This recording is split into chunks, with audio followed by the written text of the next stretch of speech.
মায়াগুলার খালি সারাদিন খালি ঠাড়া না, ঘরের মধ্যে তার মন থাকে না, মনে তালের গাছের গোড়াত কামড় দিয়ে এক একজন বসে আছে, কখন একটা তাল পড়বে। মায়াগুলার বাপ মাও ক্যাঙ্কারা, কিছু কয় না, সারা দেয়া থিয়া দিছে, ঢোঁটো করে সারাদিন পাড়া বেড়ায় ঘুরে বেড়ায়, তাও বাপ মায়ের কোনো চোখত পড়ে না। উঙ্কার একটা জাহাদারি শরীর লিয়া যদি সারাদিন ঘোরাফেরা করে তাহলে ক্যাঙ্কা লাগে কদিনই। আমরা ছোট সোল না হয় তাল লাওয়ার জন্য সারাদিন না তালের গাছের গোড়াত বসে থাকি, তাই দেখা তোমাকে বড় মানুষ ইনকারা কথা কওয়া লাগবে। তালের গপ্পেত পরে যাবো, আমার তো আগে দুনিয়ার সম্পূর্ণ কাজ শেষ করে থিয়া তারপরে এখান সরা লাগে। বাপের জন্য খাবার টাবার লিয়া বাড়ির চলে আনো, বৃহস্পতিবার রাত আজকে সাবার চাষনো মালসন, এত বড় একটা প্যাকেট করেছি যে মালসন সন্ধ্যার সময় চলে যাবো। ওরে বাবা, যাবার সামনে একে হয়ে গেল, মনে হয় সব রেডি থাকে, আমার প্লেনের টিকিট করা রেডি থাকে, খালি ফ্লাই করা। এত সুখের কপাল লিয়ে আমি জন্মাইনি ওই সোনার চামচ মুখত দিয়ে, সেটা হলো অনেক সোনার চামচ মুখত লিয়ে জন্মাছে, আমি তো লয়। সারাদিন ক্যামলা ট্যামলা দিয়ে আসার পরে অনেক রাত হয়েছে, ওই রাত্রে মালসন যাওয়া যাবে না, বাড়িতে আনো, মায়ে পরোটা বানা দিল, আমরা কেন আর এর মধ্যে ক্যান্দা ক্যান্দা চোখ ফুলা তুলেছি সেলা আনা দেখানো। এর মধ্যে সকালবেলা যখন হলো তখন আমরা গেল আগে গ্রামের বাড়ি। গ্রামের বাড়ি না গেলে ভাদ্র মাসের তাল তুমি পাবিন আর খাবিন, কে আছে বুঝি তাল খসা তোমাকে দিবে। নিজের কাজটা নিজে কি করা লাগবে, নিজের খাওয়াটা নিজে কি করা লাগবে। প্রথমে আসায় তো আগে আমাকে হুড়ের সাথে দেখা করা লাগবে, হুড়ের কাছে চলে গেল। হুড়ের এটি আসে দেখি এই গরমের মধ্যেও প্রত্যেকটা গাছে এত ফুল, গেন্দা ফুল, কসমস ফুল, গোলাপ ফুল, কাঠ গোলাপ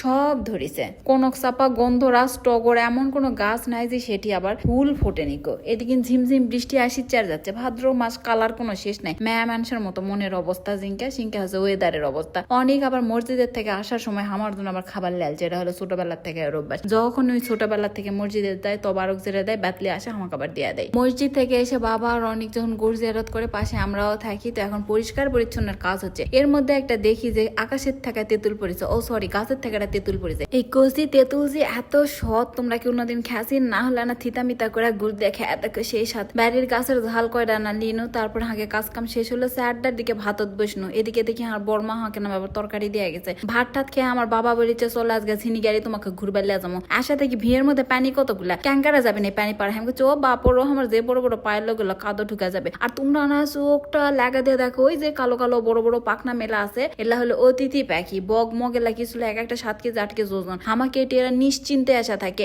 ডাকো আমরা মারিও না, টাচও করি না। আমার বাপ আবার আমাকে সীমানার থেকে দেখা দিচ্ছিল, ওই যে দুগসি, ওই যে পাথরকুটা, ওই যে সিমলা, ওই যে পিরোজপুর, ওই যে ইলশাবাড়ি। আর এই পাখিগুলা দেখিছেন তোমরা, খালি পাখিটা দেখার চেষ্টা করো, এত পাথা পড়ে আছে। ক্যামেরার তো ক্যাঙ্কা লাগছে, বাস্তবে সেই লাগিচ্ছিল মজা। এর মধ্যে আমার মা আবার আমাকে ডাক পালছে, কাছে কি ব্যাপার তোমরা এটি কি করেছেন, তাড়াতাড়ি চলো তো। আমি তো আর এই কাদর রাস্তা পার হওয়া পারিছি না ভাই, কি একটা অবস্থা। রোদে থাকতে থাকতে মুখের মধ্যে কি প্যাল প্যাল করে বের হয়ে গেল। ও মনে নাই তখন হাঁকে ভাত আমি দেখে গেছি কিন্তু খাওয়া পারিনি কো। বাবাকে ডাক পার গেছি, বাবা আবার আমাকে ভিয়ত গেছিল। তারপরে আসা সবাই মিলে 4টার দিকে আমরা ভাত খানো। আর এদিকে অনেক তাল কুড়ে আছে, তার মধ্যে আমার বড় মা আবার এটা দিছে। আর নাইসের এই মোরগ কোশান যে চুরি করে আমি বিরিয়ানি প্যাকে আমার সলপলে খাওয়া পারমো, সেটা এবারে টার্গেট। নাইস তুই আনা সাবধানে থাকিস, তোর মোরগটা কিন্তু চুরি করমই। তারপরে আবার যাচ্ছি ওই তালের গাছের গোড়াত, ঘুরাই ওই তালের গাছের গোড়াত, ফিরাই ওই তালের গাছের গোড়াত। কথা হলো দুটা যদি সুগানাত পড়ছে তো দুটা পড়ছে পানিত, আর পানিত পড়লে কে নামবে? আমি তো জীবনে পানিত নামবো না, তোমরা তো জাননি। আর এটকার ওয়েদার আলু করে মা এত জোস, তোমাকে আমি আর কি কমো, ভিডিওত বুঝা পারছি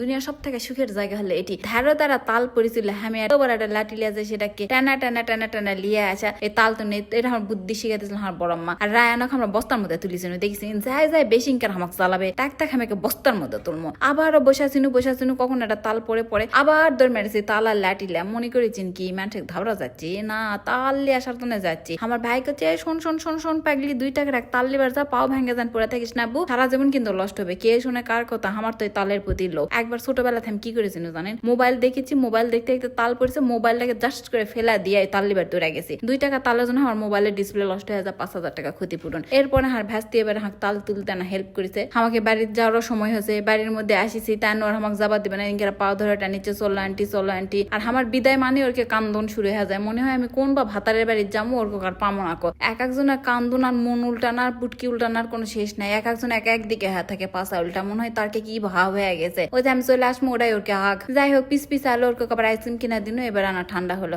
আজকের ভিডিও এত পর্যন্ত, লাও, আল্লাহ হাফেজ।